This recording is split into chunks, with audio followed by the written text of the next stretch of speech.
Bonjour et bienvenue dans cette nouvelle édition du Fil d'actu, l'émission qui donne du sens à l'information. Nous commencerons cette émission par un avertissement. Comme vous pouvez vous en douter, l'émission d'aujourd'hui reviendra très largement sur les attentats de vendredi dernier. Pas pour refaire le déroulé des faits, mais pour réfléchir sur leurs causes et leurs conséquences. Nous comprenons que tout le monde ne se sente pas encore prêt à ce travail d'analyse. Si tel est votre cas, nous vous conseillons donc de ne pas regarder cette vidéo pour le moment. Sinon, soyez les bienvenus. Les débats sont vifs depuis la vague d'attentats de la semaine dernière à propos des meilleurs moyens de lutter contre Daesh. Un nom commence à revenir régulièrement dans ces discussions, celui de l'Arabie Saoudite. En effet, quel rapport entre Boko Haram, Daesh et Al-Qaïda ? Il y en a deux. Leurs prédicateurs fanatisés ont été formés en Arabie Saoudite à une école traditionnaliste de l'islam appelée wahhabisme ou salafisme. Et d'autre part, ces organisations sont ou ont été financées par l'argent de riches mécènes saoudiens et qataris, quand ce n'est pas par l'État lui-même. Et l'Arabie Saoudite se considère comme le dépositaire de la doctrine religieuse islamique. Mais l'Arabie Saoudite cherche à mettre en place des réseaux de clientèle et d'allégeance qui lui permettent d'agir en fonction de ses intérêts économiques, mais aussi stratégiques. En effet, l'islamisme wahhabite fait partie depuis les années 60 d'une stratégie d'influence idéologique de l'Arabie Saoudite sur le monde musulman. D'abord opposé aux régimes arabes laïques des années 60 à 80, puis à l'islamisme politique des frères musulmans, ce rigorisme traditionnaliste a servi depuis à combattre à la fois les revendications des printemps arabes de 2011 et l'influence grandissante de l'Iran en Irak et en Syrie.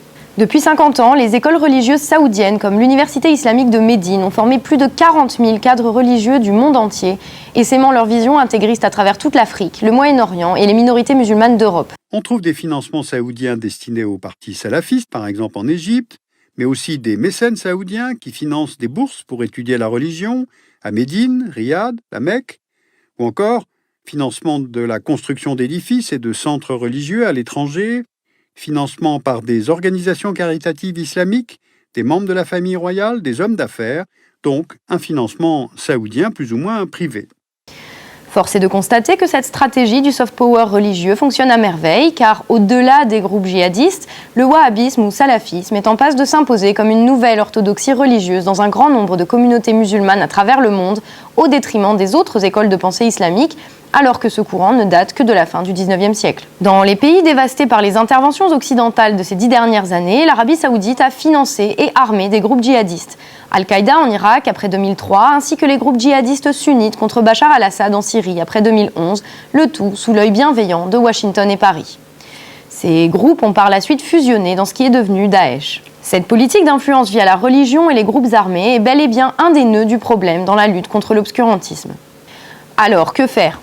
La réponse est complexe, mais des pistes de réflexion méritent d'être explorées. En voici une. Avec quel argent l'Arabie Saoudite et le Qatar financent-ils toutes ces écoles intégristes, ces groupes armés, ces fondations de bataille idéologique et culturelle ? Oui, c'est bien avec notre argent, celui avec lequel les pays occidentaux achètent le pétrole. Le même argent qui sert à acheter le Paris Saint-Germain sert à financer Daesh, Boko Haram ou Al-Qaïda. Alors, est-ce qu'on est copain avec eux parce que c'est un partenaire économique ? La politique américaine, vous savez ce que c'est ? C'est on adore les fondamentalistes religieux s'ils sont libéraux économiquement. C'est comme ça depuis des années. C'est leur credo. C'est super les Saoudiens, c'est super le Qatar, les Arabes, parce qu'ils commercent, ils sont libéraux économiquement. C'est tout ce qui nous intéresse. Donc, ils aiment les fondamentalistes religieux. On est dans un paradoxe total. Tant qu'on sortira pas de ça, elles sont où nos valeurs ? Elles sont quoi ? On peut serrer la main de quelqu'un qui vole intégralement sa femme sous prétexte qu'il nous vend des armes ou qu'on lui achète je sais pas quoi, du pétrole ?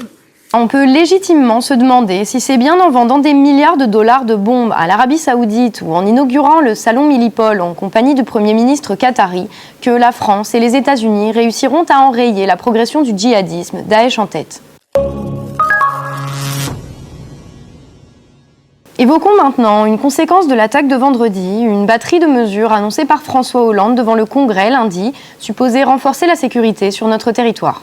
On pense notamment à la réforme de la Constitution ou à la prolongation de l'état d'urgence, législation d'exception donnant à l'État des pouvoirs étendus, comme interdire les réunions, prendre le contrôle de la presse, instaurer des couvre-feux ou ordonner des perquisitions à domicile sans autorisation judiciaire. Bien sûr, nous comprenons que les citoyens éprouvent un besoin de protection, mais ce type de mesure n'est pas sans poser certains problèmes. Nous savons qu'elles ne s'appliquent pas uniquement au combat contre les djihadistes, mais qu'elles servent également à faire taire tout type d'opposants. Militants des droits de l'homme, écologistes opposés aux grands projets inutiles comme l'aéroport de Notre-Dame-des-Landes ou tout simplement des personnes hostiles à la politique menée. Ce sera ainsi un excellent prétexte pour bâillonner les discours alternatifs lors de la prochaine conférence sur le climat. Manuel Valls a d'ailleurs déjà annoncé l'annulation des manifestations prévues à cette occasion. L'État peut être tenté de surveiller à un moment donné ses opposants, des mouvements sociaux, des mouvements de contestation, faire du renseignement politique. Il y a le renseignement criminel et il y a le renseignement politique. En l'état, une loi de ce type, si elle tombe dans de mauvaises mains, elle est mal utilisée, on est en danger. Le problème d'une loi, c'est que ceux qui vont la voter maintenant, qui l'utilisent, vont dire « mais nous, de toute façon, on va pas en mésuser ». Mais si elle est mal faite, dans 10-15 ans, quelqu'un peut l'avoir, cette loi, et l'utiliser à mauvais escient. Voilà. Nous nous trouvons donc apparemment devant le dilemme entre sécurité et liberté. Mais les faits sont plus complexes. De nombreuses voix s'élèvent également pour dénoncer l'inefficacité des politiques, à l'instar des lois sur le renseignement de 2008 et 2015, dans les faits peu adaptées aux formes actuelles de terrorisme. Alors que nous sommes passés de réseaux structurés par Al-Qaïda à des micro-cellules dont les membres n'hésitent plus à défier les règles de l'islam pour se fondre dans la masse, de nombreux fonctionnaires regrettent que le travail de fichage à distance, sans moyens humains suffisants, soit privilégié à un travail de terrain plus artisanal mais plus efficace dans ce genre de cas. De même, la politique de blocage des sites djihadistes rendant plus difficile le suivi des personnes sans parvenir à empêcher la diffusion de leur propagande est vivement critiquée par de nombreux professionnels du renseignement. Au final, le dilemme n'est pas tant entre sécurité et liberté. Ce qui est en cause, c'est un discours sécuritaire basé sur des effets d'annonce et des coups d'éclat, mais qui, au final, n'assure ni la sécurité ni la liberté des citoyens. Peut-être est-il temps de changer de politique également dans ce domaine-là. Mais allez expliquer ça à un politique dont la seule ambition est de se faire réélire à courte échéance. Nous terminerons en parlant de ce que le retour aux manœuvres politiques diverses pourrait faire oublier, ceux qui ont pourtant été marqués individuellement et collectivement par ces attaques. Nous, vous, les gens quoi ? Parisiens notamment, citoyens, français ou non. Ces gens qui, face à l'horreur, ont adopté un comportement exemplaire, montrant la solidarité et l'entraide comme bien plus que des mots.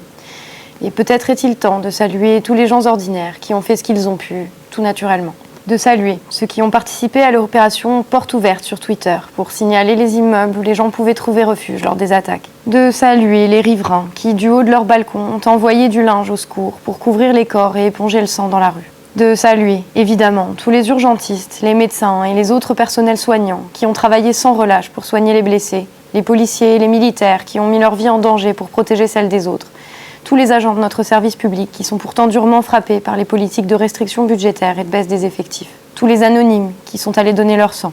Les réfugiés syriens qui ont marqué leur solidarité avec les victimes après avoir fui les mêmes horreurs chez eux. Tous les citoyens qui sont allés rendre hommage aux morts malgré les interdictions, qui ont écarté de leur rang ceux qui appelaient à la haine et qui continueront à aller boire des verres en terrasse pour tenter de profiter de la vie malgré les difficultés. Toutes ces personnes qui représentent nos valeurs, bien davantage qu'un président qui fuit devant une attaque et ne s'exprime devant la nation qu'après le président américain, alors même que l'horreur frappe son propre pays. C'est cette image, celle de gens solidaires et unis face au chaos, que nous choisirons de garder. Merci à tous, vous êtes l'espoir. C'est tout pour aujourd'hui, merci de nous avoir suivis, n'hésitez pas à liker la page et à faire circuler cette vidéo autour de vous. On se retrouve la semaine prochaine pour un nouveau numéro du Fil d'actu. Salut et à la semaine prochaine.